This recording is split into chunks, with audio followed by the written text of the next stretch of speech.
Good afternoon. Hello, Bright Spots. My name is Maria Pastrana Lujan, and I'm a Senior Advisor at the White House Initiative for Educational Excellence for Hispanics. And it's a pleasure to welcome all of you here today for our Bright Spot in Hispanic Education Google Hangout, which is aimed at highlighting the good work that organizations across the country are doing to reduce the achievement gap for Hispanics. As you may recall, as part of our 25th anniversary year of action, our initiative made a national call for bright spots in Hispanic education. And we announced over 230 programs and initiatives that are working to increase educational achievements for Hispanics. And to elevate the work of these bright spots and to learn from their experience, we are now hosting a series of interactive sessions like the one today on educational topics of interest via this Google Hangout platform over the coming year. So today's session will be an opportunity to hear from some of our bright spots and discuss ways to continue moving the needle for Latino students and families in the area of Latino teacher recruitment. And with 1 in 4 students in the nation being Hispanic and yet only 8% of our teacher workforce also Latino, today's conversations are critical. And today I have the honor of being joined by my colleague Ruth Ann Buck, who is a Senior Advisor to the Secretary of Education, John King, and she'll be serving as our subject matter expert, and by 7 of our Bright Spot organizations throughout the country who lead the efforts to increase the number of Latinos in teacher education. And they are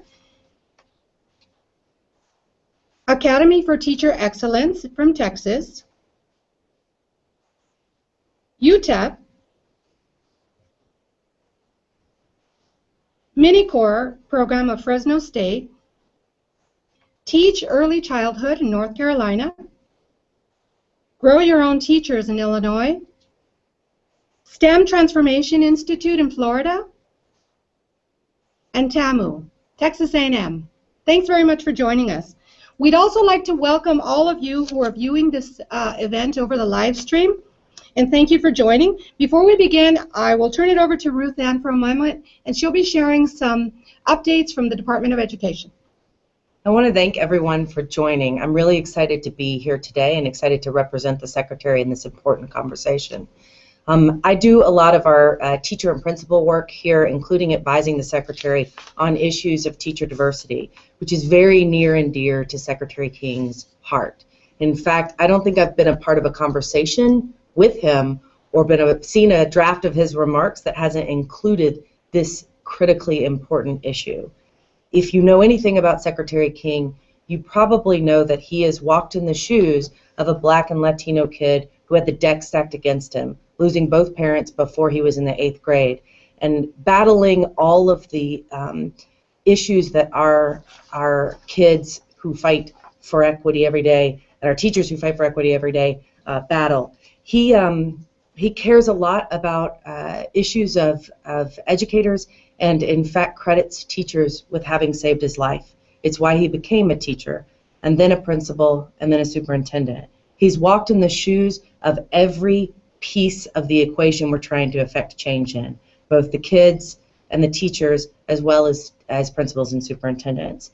I'm proud of his work, and I'm proud of him valuing this as a vitally important issue.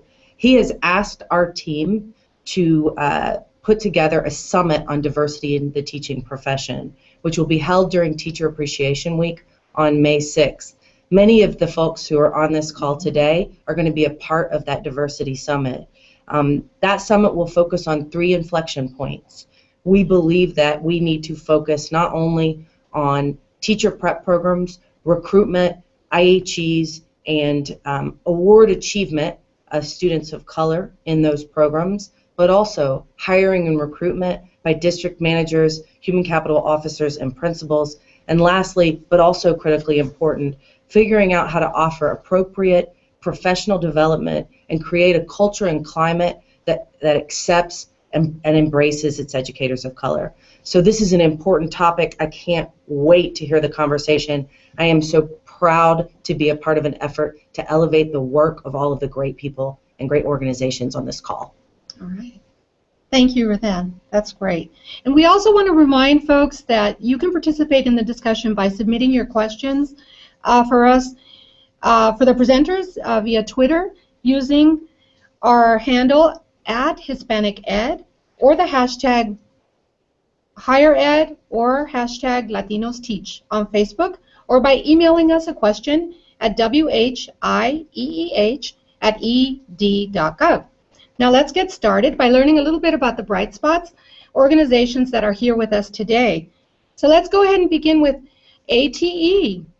Okay. Hi, I'm Dr. Belinda Bustos Flores, and with me is Dr. Lorena Claes. Our team has joined us as well. We want to welcome you to this Google Hangout.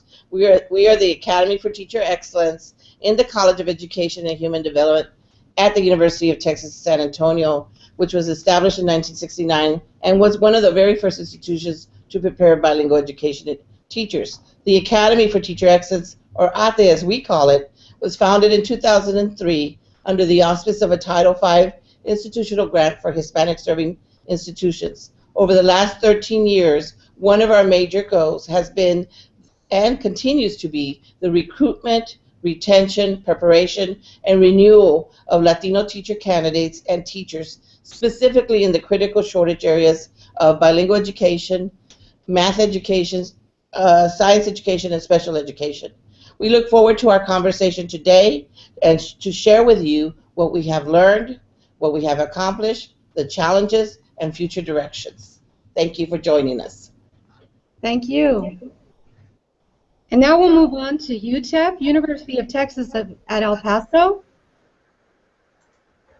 Greetings from the College of Education at the University of Texas at El Paso, a binational, tri-state border community and home of the UTEP minors.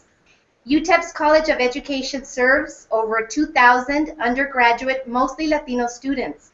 In El Paso's College of Education, we have 80% of the teachers, counselors, diagnosticians, and administrators in the local school districts that come from UTEP's certification programs, and about 83% of our UTEP students come from the El Paso area. With this closed loop for teachers and students, healthy partnerships and collaborative leadership is critical to successful outcomes. To that end, and for this conversation on Latino teacher recruitment, we have convened partners from the El Paso Collaborative for Academic Excellence, the Dean of the College of Education, the Associate Dean of the College of Education, Associate Professor in Bilingual Education, the Assistant Superintendent for Socorro ISD, as well as the Chief Academic Officer, and our Director at Region 19. Some of us are graduates of UTEP and or have been teachers and administrators in El Paso, and or are current professors of future generations of Latino teachers. Recently, the Hispanic Outlook in Higher Education ranked UTEP's College of Education as #1 in bachelor's degrees in education awarded to Hispanics in the nation, and our Masters in Education and Curriculum and Instruction in Bilingual Education ranked 8th for affordable online degree programs according to Top Education Degrees. Since 2002, the college has prepared more than 8,500 teachers to serve at schools throughout the El Paso region. The college also serves the largest enrollment of students earning master's degrees on the UTEP campus, and more than 150 students are in doctoral programs.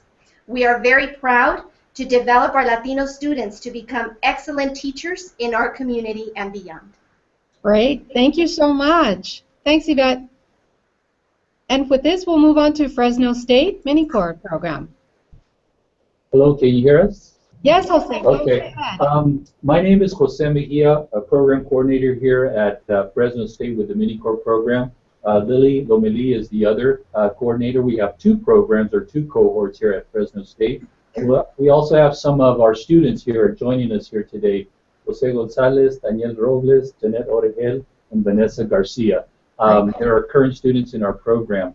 In terms of Mini-Core, I just want to give a brief history of it because it is a rich program, and it's been a program that has been established since 1967. And through the auspices of Butte County Office of Education and in collaboration with the Migrant Program, our program is patterned after the Peace Corps. And in so doing, it's a core of college students back in '67 that were recruited with migrant backgrounds. And it was a small group, hence a mini-core. group of college students. And these particular students were recruited to serve as teacher assistants at migrant summer impacted summer schools. And they provided direct instructional services to these students, which is what we still do today.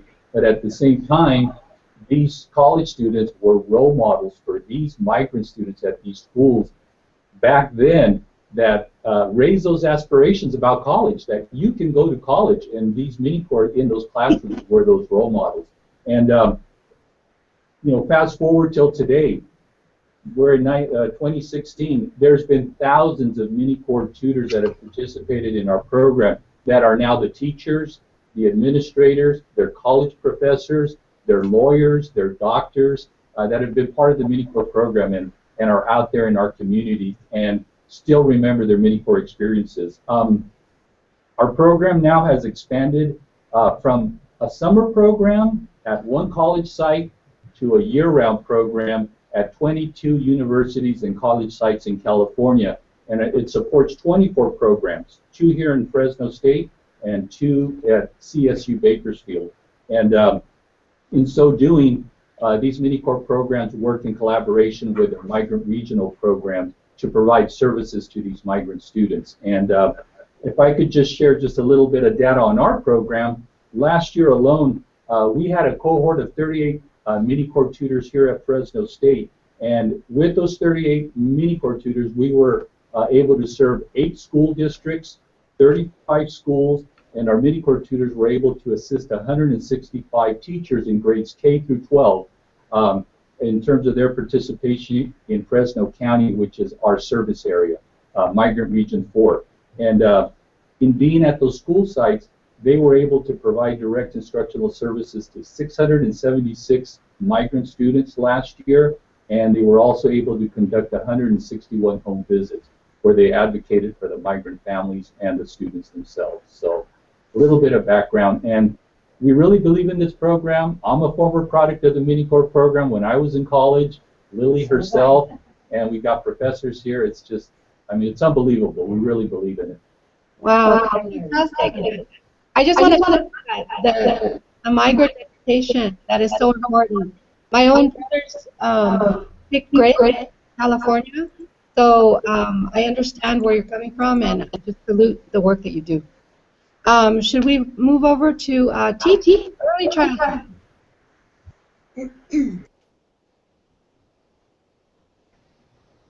Good afternoon. My name is Julie Rogers, and I'm with the Teach Early Childhood National Center. And with me today are Lisa Adams, the Assistant Director of Teach Early Childhood Florida, and Martha Grant, a scholarship counselor with the Teach Florida program.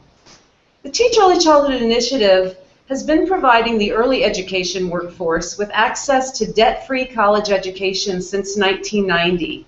Now, in 23 states and Washington, D.C., Teach is unlike any other scholarship in that it ties education to better compensation and retention of teachers in their classrooms and in the field.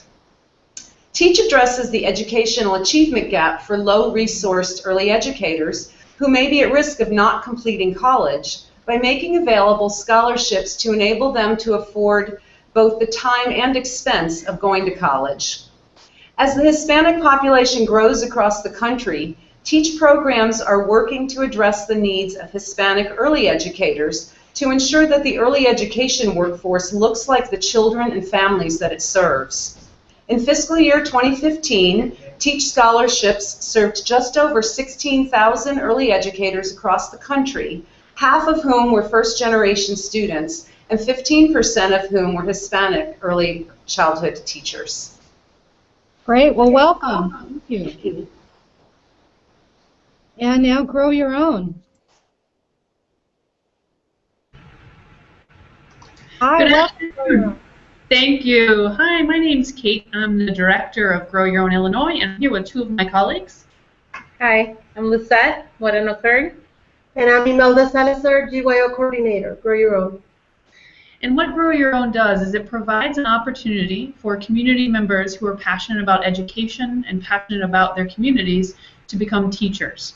Many of our candidates are parents themselves, they're paraprofessionals already working in the schools, but they can't imagine a way that they're going to be able to complete their education and become teachers. So we provide an opportunity for them to fulfill their dreams and teach in their neighborhood schools. While at the same time, we focus on diversifying the teaching force across Illinois. Here in Chicago, 76% of our graduates are Latino teachers in Chicago public schools. So while we're fulfilling the individual hopes and dreams of community members who are committed to the children in their neighborhood schools, we're also working hard to diversify the teaching force. Great, thank you. Great to see you. You too, thank you. Thank you. And we'll move on to STEM. Our friends at STEM TI. We're all jealous we're not in Miami. Hello, everybody. Hi, I'm Larry Kramer, the founding director of the STEM Transformation Institute at Florida International University. I'm also a professor of physics. So FIU is an urban serving public research university that's located in Miami that serves over 55,000 students, about 75% of which come from underrepresented groups. The STEM Transformation Institute is really dedicated to advancing research and practice in evidence-based instruction on campus. And really what our goal is to foster institutional change and faculty change to create the future of STEM. Our institution is really a laboratory for the future of STEM education. And so one of our real signature programs is FIU Teach, and I serve as one of the 3 co-directors. And I am the Associate Director of FIU Teach. FIU Teach is a program that allows our students to get their disciplinary degree, so their bachelor's in math and science, plus a secondary science and math teaching certificate. And we're actually one of 44 universities across the United States implementing a model created by the University of Texas, Austin. The model really has a very high percentage of students who then pursue teaching. So 87% of the students go on to teach. 76% of them stay in teaching after 5 years, and about 66% serve in Title I schools.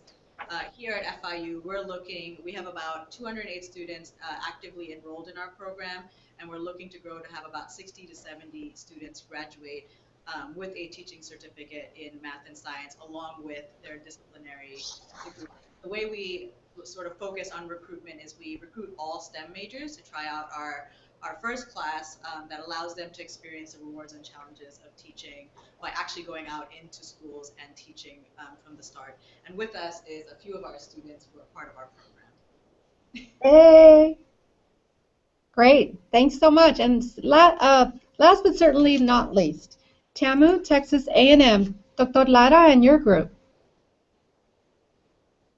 Programs at Texas A&M University. I'm Rafael Alessio, Regent Professor and Program Director. With me, my colleague, Dr. Miranda Walichowski, my colleagues, Eko Rivera, and our senior bilingual students who are ready to graduate and jump to the schools this year. All right. Okay, with me, Dr. Walichowski, please. Hello, I'm Miranda Walichowski, and I'm the coordinator of the undergraduate bilingual program here. And we have a few of our students who are going to introduce themselves. Guadalupe Garcia, bilingual education student. Hi, Ruby Luavanos, senior. Emily Terry, senior. Geneva Serrano, first year PhD student in bilingual education. Fantastic. And we would just like to share that we are very, very proud of our students. Our students, the majority of them are first-generation Latino students, and they come to us with a strong dedication to become excellent bilingual teachers, and it's a sense of a personal mission for them. We strive to prepare them with state-of-the-art research-based practices, methodologies, and approaches. And our mission is to serve the state of Texas. And as a land-grant institution, we see that as a strong duty of ours, and we know that the bilingual population, Hispanic population, is increasing in Texas. And so just over the last decade, we've had exponential growth. Up to 85% of English language learners are now Spanish speakers, and that equates to about 1 million students, almost 1 million students. And so the demands for bilingual teachers keeps increasing in proportion to that. And that is our mission, to try to prepare to meet that need that is there. The beauty of our program and those that go then become bilingual teachers is that our students are employed even before they even graduate. So during their student teaching semester, they are immediately sought after. And they are eligible for things like stipends and sign-on bonuses and things of that nature that provide the field something lucrative that they can benefit from. They also have diverse areas where they could work, and they could teach in a regular bilingual setting, early exit, late exit, transition. They could teach in a dual language setting, Spanish side or English side, and teach in ESL classes. And so the opportunities for them are very, very vast. And so that's a little bit about what we do in our program, and we're very proud of the students and their commitment to the next generation of Latino students in the state of Texas. Great. Thank you for the great work that you do, everybody. Thank you. I wanted to just, on a quick personal note, thank you for what I see as such passionate advocacy and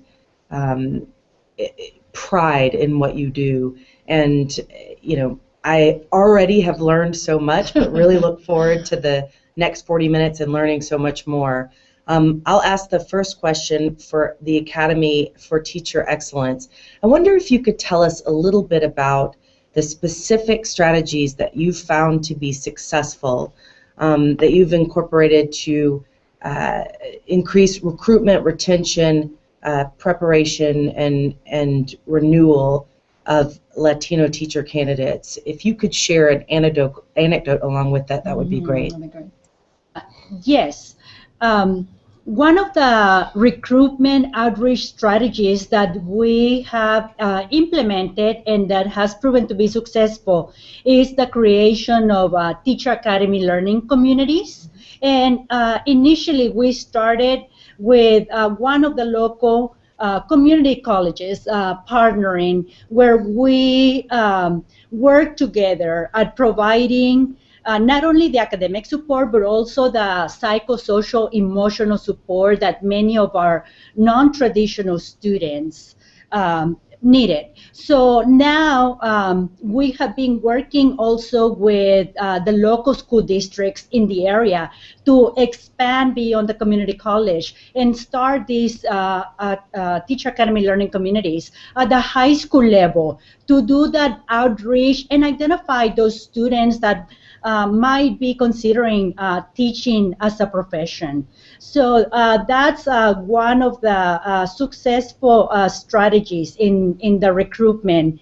And also for the retention, we know that the numbers of Latino students have increased, enrollment has increased, coming from the high schools to a higher, either a 2-year or 4-year institution, but the retention is one of the challenges that we're still facing. So we focus on those support services that are necessary to help them navigate the institutional system, to identify institutional barriers and get the students together so that way they can network, creating peer mentoring systems for them to tackle some of those challenges that are many of them are facing. Great. In terms of the preparation and renewal, we make sure that in addition to the curriculum that is offered through the teacher ed program, that we also have additional experiences for our teacher candidates, and that involves our after-school learning clubs that we have several throughout the city, and that way they get engaged in the schools early on and see the need for the commitment, and it's in an informal setting, so it's very different than in the everyday classroom setting.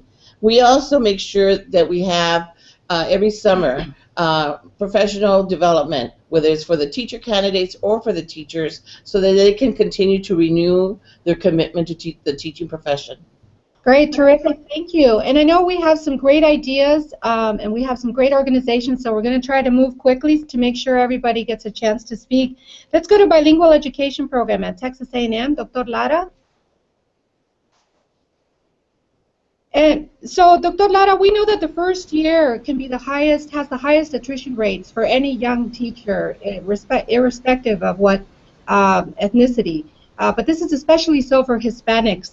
And I'm wondering how difficult is it for you to recruit and retain Latino pre-service teachers in your program? Well, actually, what we do is to see the recruitment a strong combination with mentoring. Recruitment, retention, and mentoring are three critical components. So we try to be as much as we can close to our students and also schools. Like Miranda was saying, when our students complete their degree, they see the multiple opportunities, and also this is a great source of motivation. And we're very fortunate that we do not have a big issue in terms of retention. And we are a smaller program, and we do provide that individualized attention to the students. We also have supports like transfer learning community for students. We're beginning to engage students in undergraduate research as part of the honors program. And so they have that opportunity to collaborate with faculty from an early point. And I think that has really enhanced the ability for us to retain students. Great, thank you very much. And I think we're going to go over to Grow Your Own Teachers. So I'm curious, how do you ensure your teacher candidates graduate and stay in the profession? What supports do you provide? Yes, so I'm a Grow Your Own coordinator, and that's one of the supports that we provide. We follow up with the leaders, and believe it or not, the teachers are human beings, which that said, it means that, you know, life comes in the way, and it's not only academic support, but we also have all different kinds of support. Some teachers that are in the student teaching, they need some financial assistance. And some of them, they just need someone to talk to. You know, it's a lot to deal with a family, a full-time job, and doing student teaching. So we provide a lot of also, once they graduate and stay in the profession, a lot of professional development sessions. But I think as the community organizer component, what we provide is that sense of they're not alone, and we ensure to build relationships with the community, the neighborhood schools, the principals. We are also in contact with higher education, and all those different supports ensure that they stay in the profession. Great, terrific. With that, we're going to move on to mini-core program.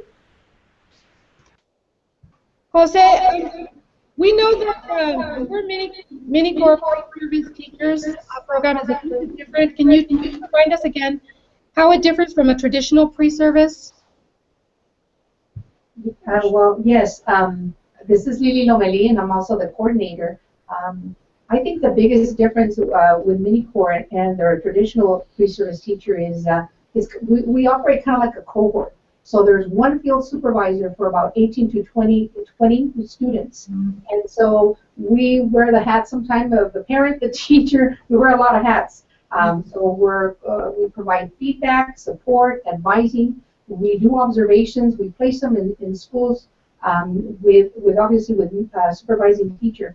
I think the biggest difference is we recruit them as early as freshmen, and we can carry them through their credential year, so that support is there. A traditional student teacher may get about 400 hours of classroom experience. Our mini-core teachers or tutors can get up to 3,000 hours of classroom experience. And so, and that, I think that's huge. That's huge. But not only just placing them out there, but we also provide the training. So we offer, it's kind of a workshop setting, but they also get units for the class. So they're getting the pedagogy, but they're also getting that field experience. So when they can tie what they're learning into classrooms and then applying it, right, I think that makes a world of difference for them. We also have them do community service. We also support to the family. They do home visitations. So that's a real important aspect of it, that they're making the connections with the home, the school, and obviously with their experience. So I think that is huge for them and the biggest difference. And I think we all agree that bringing in the family, you know, and getting the family to support what you're doing is so important. It's great to see you've incorporated that into the program. Yeah, and we really mirror the university, what the university is doing. So when our students get to the credential year, those competencies that they do, all that preparation, they've already had that experience, so it's much easier. And we do formal observations with them, so they're actually teaching and they're getting the feedback. So we're exposing them early on. Thank you, Lily. And we're going to move on to STEM information. Institute? So I know that through our learnings here at the department, we know that it takes a community to do this work and sustain these teachers. I wonder if you can talk a little bit about the partnerships you've developed and how you engage those partners in building the foundation for FIU Teach.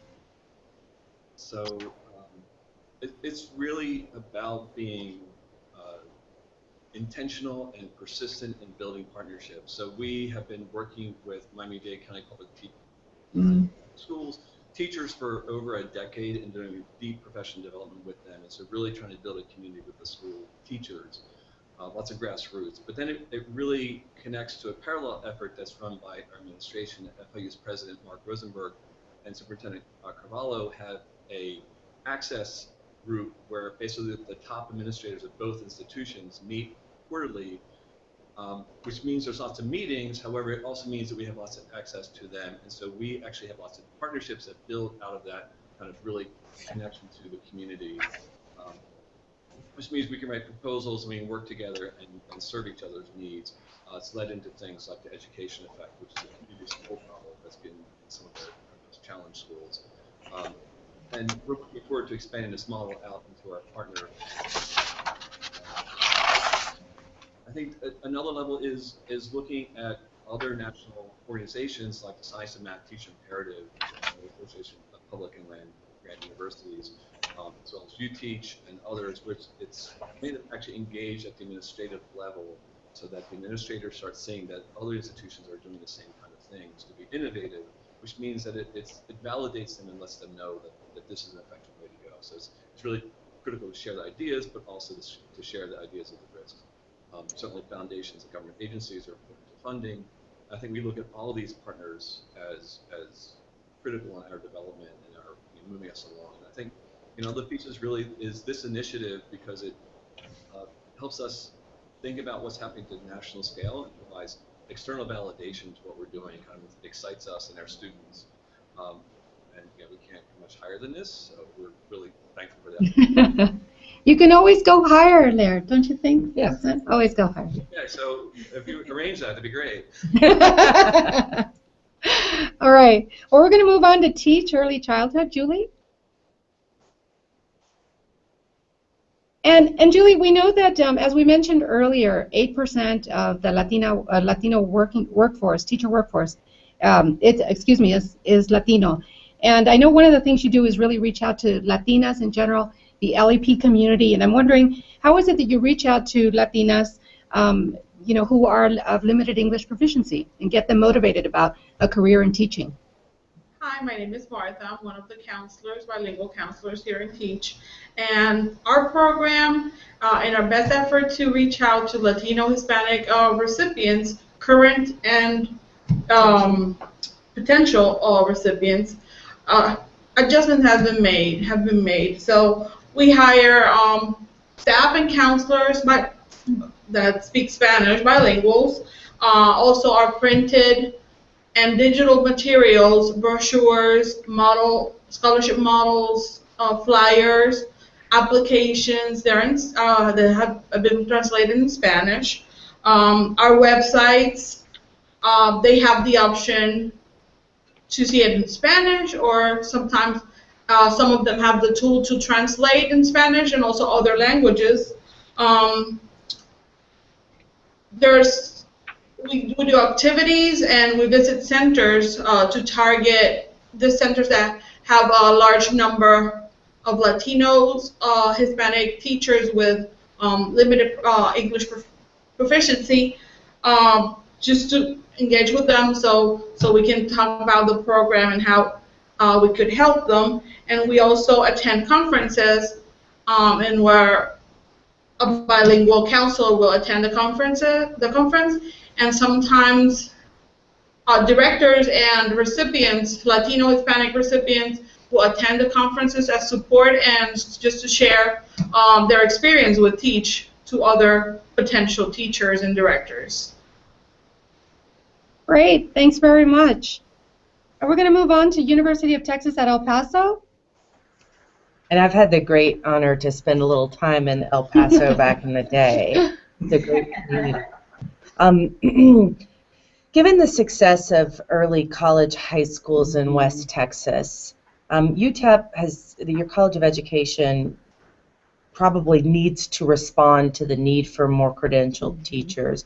I wonder how UTEP's teacher education program is supporting and preparing Latino teachers to meet the demands of early college, high schools, and dual credit programs specifically. Well, early college high schools and the offering of dual credit courses in high schools across Region 19 has definitely made a tremendous impact on the number of students who are earning college credit and also enrolling in UTEP. The College of Education has actually developed a strand in our master's program with the secondary dual credit credential. This enables teachers to earn their master's as well as 18 credit hours needed to earn their credential to teach dual credit classes. We're also developing courses specifically to assist teachers in understanding the rigor needed for students to be ready, college ready, once they do transfer to UTEP. We've been providing information and recruiting sessions around Region 19 by visiting high schools in the majority of the ISDs, including Socorro. We've been very successful there in our recruitment efforts. We're also working with our colleagues across campus to make sure that they offer courses in the content areas at times that are conducive to secondary school schedules. Finally, we're teaching classes out at district offices and school campuses so that students don't have to travel to campus, which is somewhat a little difficult, especially around 4:30 and 5 o'clock in the evening. So we're just so thrilled that so many teachers are enrolling in the master's degree and also on their way to earning their credential to teach in their early college, high school, or dual credit courses. Great, thank you so much. We're going to move on over to Academy for Teacher Excellence. Okay. All right, we're here. Yeah, so we were just wondering, how is it that you fund your Academy? And what supports do you receive from other institutions? I know that Laird over at FIU was talking about the importance of their partners in getting their program off the ground, and they have this strong support. How is it that you go about funding and supporting your program?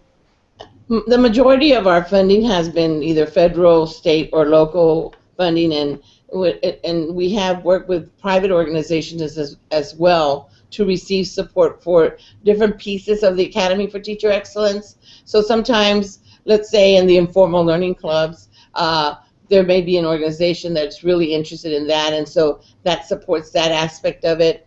In other kinds of federal grants, what we have done, especially when we wanted to recruit for math and science, we use some of the transition to teaching grants to support our efforts, and also to provide long-term mentoring for our teacher candidates. We talked about retention, so retention occurs within the university when they're students, but then once they're outside, you need to make sure they're retained in the profession. And so we found that long-term mentoring is very important, so that way they stay in the field, and our retention rate is very high. And as far as the institution, UTSA, they provide support, of course, office-based support, but they also provide us work studies and some graduate assistant support. You want to add to that, Lorena? Yes, no, I think one of the things that we have been able to do over the years is leverage resources across the external funding that we receive. And like Dr. Flores just mentioned, there's some private foundations that support some of the initiatives. So we work closely with the school districts, with the teachers, and we identify those foundations to work collaboratively and write proposals. So funding ranges from $5,000. It just varies. So leveraging not only the financial resources but also the human resources, and working in collaboration with other departments and offices here at the university to help each other. Great, thank you. And we're going to go to, I'm sorry. No, go ahead. To Grow Your Own Teacher. Hi. Hi. Can you tell us a little bit about what's different about Grow Your Own? Absolutely. So there are three components that I would say make our program really unique. The first is its roots in the community. So Grow Your Own grew out of the specific needs in Chicago neighborhood schools around the lack of diversity and constant and high levels of high teacher turnover. And out of those issues came this idea that there are actually all of these resources and this potential within the community. And all that was needed was a path for committed community members to become teachers. And so what GYO does is it provides a pathway for those committed folks to become highly trained, well-skilled teachers who stay in their communities. And they carry with them not only that commitment, but also the knowledge and familiarity with the community. So I think that our community connection is really unique among teacher training programs. Our candidates themselves are really unique. So our teacher candidates are non-traditional students, like many of the folks that are participating today. They're adults returning to the classroom after years away, sometimes entering a higher ed classroom for the first time. They have families, they have full and part-time jobs, so they bring with them years of experience and wisdom, but along with that also comes lots of responsibilities. So GYO created wraparound supports directly created with the needs of our candidates in mind. So we provide support, financial supports, emotional supports, anything that might be a roadblock to our candidates, we try to anticipate and provide opportunities for them to succeed. I think the third piece that makes us really successful is our deep collaborations and partnerships. We have 11 consortia across the state of Illinois, and each consortia is made up of a community organization, a higher ed organization, and a school district. And for GYO to work well and to be successful, it requires a deep commitment from all partners and a deep collaboration. And we found each partner has learned a ton from the others in ways that normally might not happen, because just those opportunities to collaborate at such a close level don't always occur, among school districts, higher ed partners, and community organizations. So again, I would say it's our rootedness in the community, our amazing teacher candidates and graduates, and our amazing collaborations among partners. Right. Right. Thank you. And we're going to move over to Mini Corps program. Dr. Lara, I know your group has talked a lot about using your students as tutors to encourage others, and we would love to hear from some of the students who have served as tutors to hear how this has changed or impacted their own professional development as future teachers. Sure. You got 4 here, and let them go there, right? Don't be shy, guys. Is it It's Mini Corps, right? Yes. Okay. All right, so we're good. Go ahead.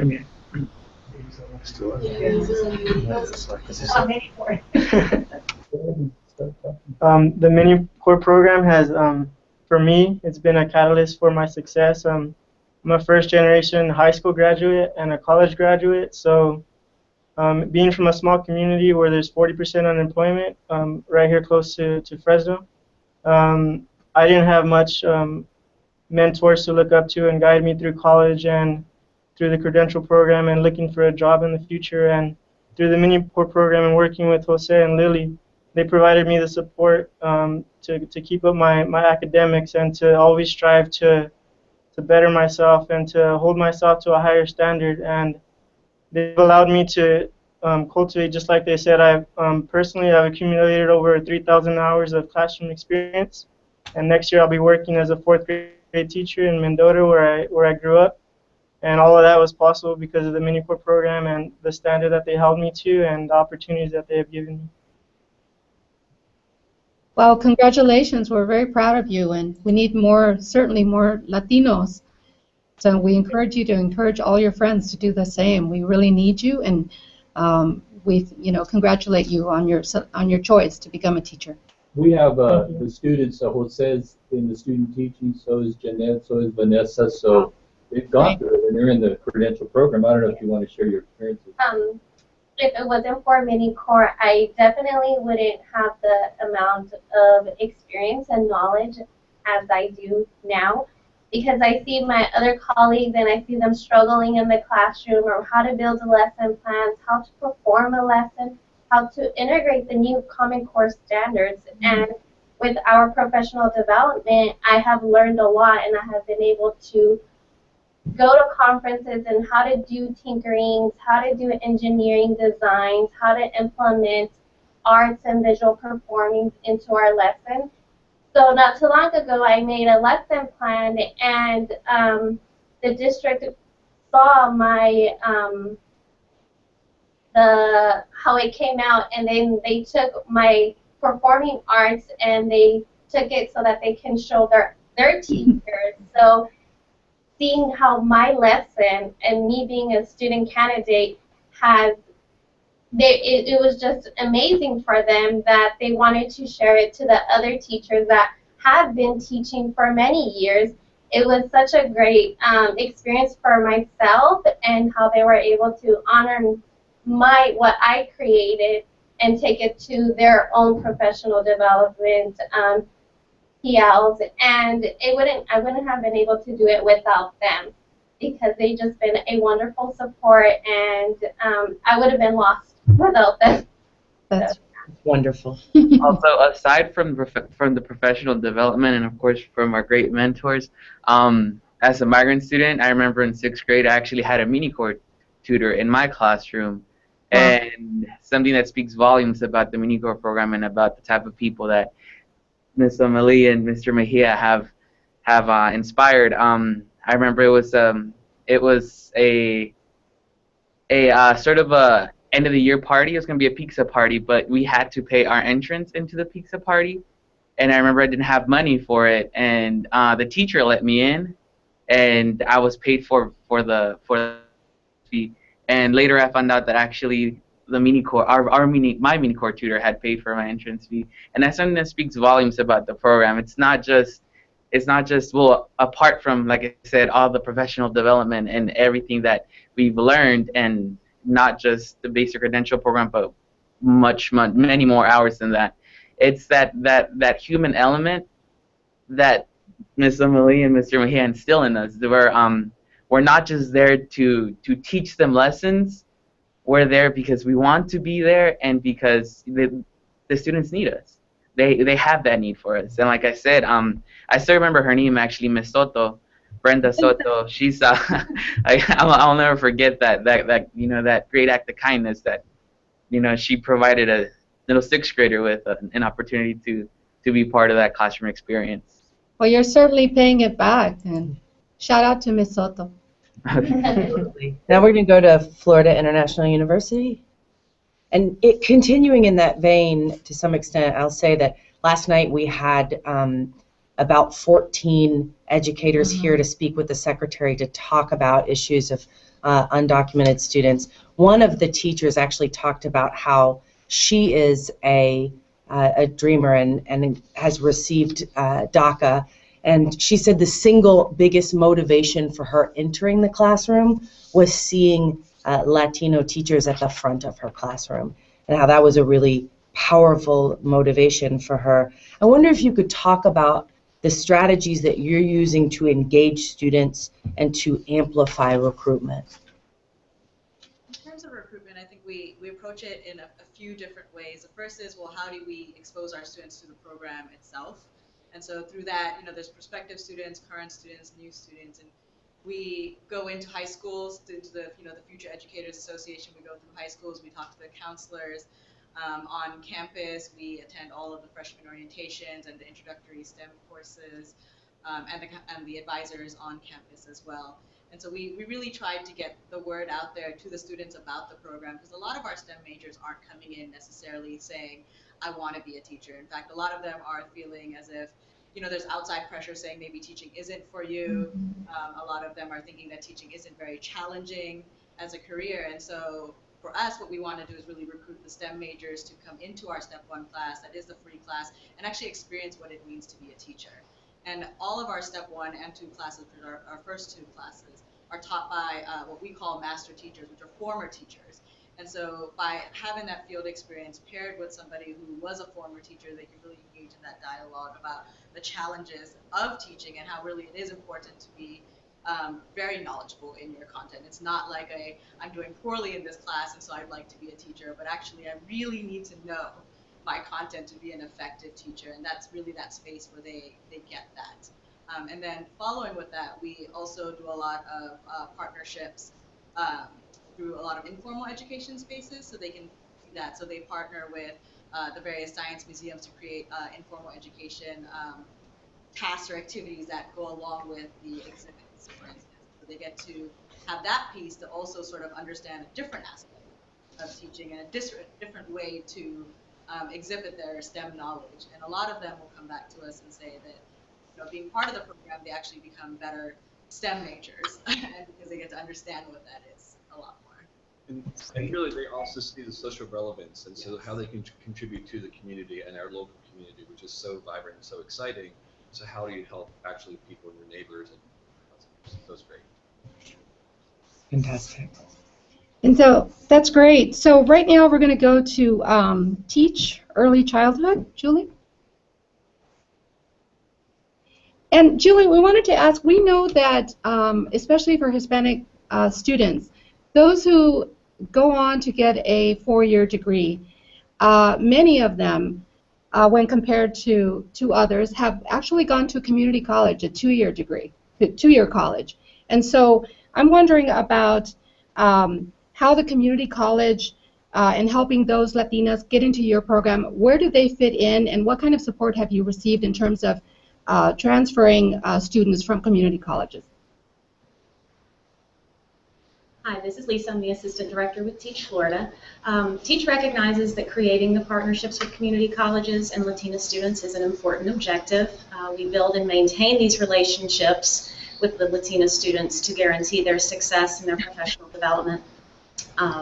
Teach strives to provide the early childhood workforce to these educational opportunities. We support the success by working on articulation issues to create a seamless pathway between both the 2- and 4-year higher education institutions so that we can ensure that the credits that they're earning actually earn currency and these courses do not need to be repeated.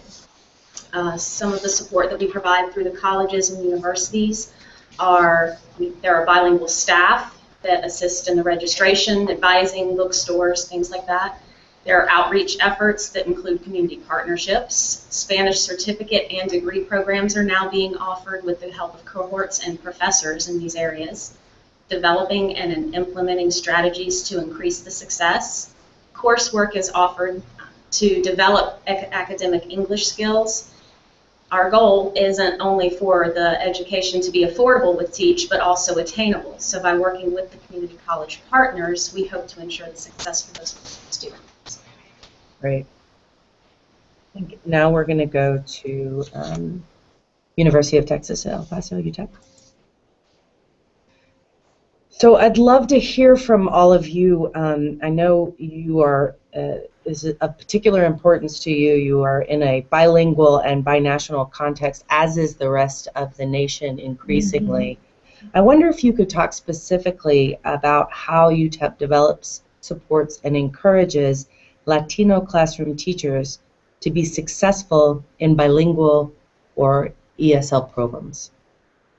Yes, good afternoon. I'm Elena Izquierdo, and I'm faculty with Bilingual, Biliteracy, and ELL Education. And just thinking about our location here, we are actually right in the middle of two worlds. And many of our students have lived experiences linguistically and culturally in going through schooling and dealing with challenges and benefits of being bilingual, acquiring their academic achievement and such. So our course preparation really looks at making sure our students have a solid foundation in the various models of bilingual education, the benefits, the strengths, and understanding that in the 12 surrounding districts that we have several types of paradigms and goals and choices in going into any of those models. So making sure that students understand the value of each model, but also making sure that students have the understanding of the most effective models that are out there. And right now we know that dual language is one of those models, and being very fortunate of being here in this area in El Paso, we are in a natural area for biliteracy and bilingualism to really surface and take place. So we prepare our students in that. We have districts that are really going district-wide with dual language education, which allows us the opportunity to place our student interns in those schools, some of them that have been doing dual for over 20 years and have had, besides the test scores that are phenomenal, we really go beyond just testing. We think about what they're doing to prepare our students for the career readiness that needs to be out there and the global economy. As a matter of fact, we have schools that have more than just Spanish and English, but introduce a third language as well. And these children are really, you know, blowing the results off the charts as they graduate. And as was shared earlier by our dean, our dual credit courses are also now being, what can I say, used for a lot of courses that are particularly provided in the area of dual language, or social justice, or understanding culture. And students that graduate from these courses already leave the schools with 14 credits entering the university. So that partnership is even stronger with the university and allowing for that to strengthen more with coursework here at the university. Thank you. Well, with just a few minutes left of today's Hangout, I wanted to take the time to go back to Dr. Lara's group. Excuse me. Yes, it is Dr. Lara's group. Oh, one more. I'm sorry, Dr. Lara. We'll get right back to you. Please, okay. To our Latino students, our two Latino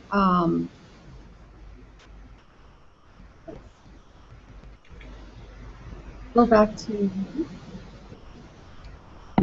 Minicore. Yep, Fresno Minicore. State, okay. Yeah, Minicore. Hi, Fresno State. And I just, because it is so important, because of what we talked about earlier, that we have 8% Latinos in the workforce, and about a third of them are Latinos, males. And so I would really love to get your ideas, or what would you tell your colleagues, your friends who may be considering becoming a teacher?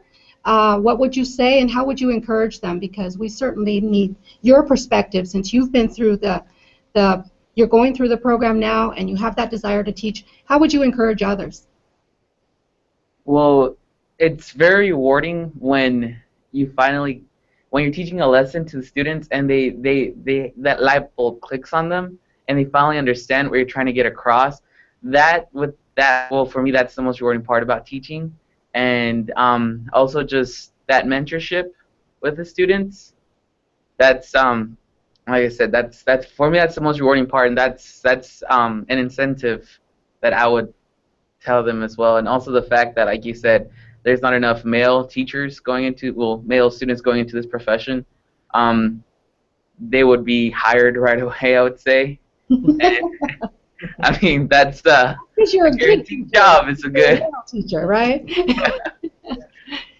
And just to add on what he was saying, I believe the teaching profession is it's for those who care. And there's a lot of males out there that care. They're just afraid to dip into the teaching community because they're new to it. They don't see many other males in the community. But to encourage others to just jump in and just take the lead and be the one that goes into your community and says, it's males and females could both take on the same role, and we can teach our youth that they can achieve greater things. And there's a lot of males that go through the educational system that need that male figure in education, that father figure as well. There's a lot of students that don't have a father in their household. So I would just encourage others to just step up and be that person, and you'll find it's very, very rewarding, and you'll get a lot more from it than what you're putting out. Thank you so much. And we could not close this session off any better than that, right? We really couldn't. You've said it all. And just with a few minutes left in today's Hangout. I want to thank Ruth Ann Buck. You've been fantastic. Thank you so much. Thank you for the Secretary for Thank all of allowing you you to be here with us today. We want to thank our outstanding Bright Spot organizations and everyone watching us on the live stream.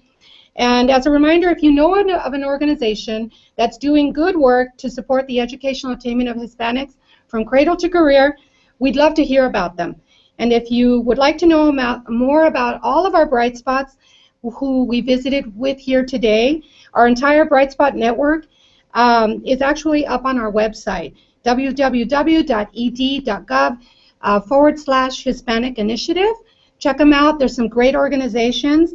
And we also want to please hope that you'll join us, remind you that we have our next Google Hangout on Wednesday, May 18th, when we'll meet with new Bright Spots across the nation who are doing great work in the area of early learning. So thank you again, and we'll see you then.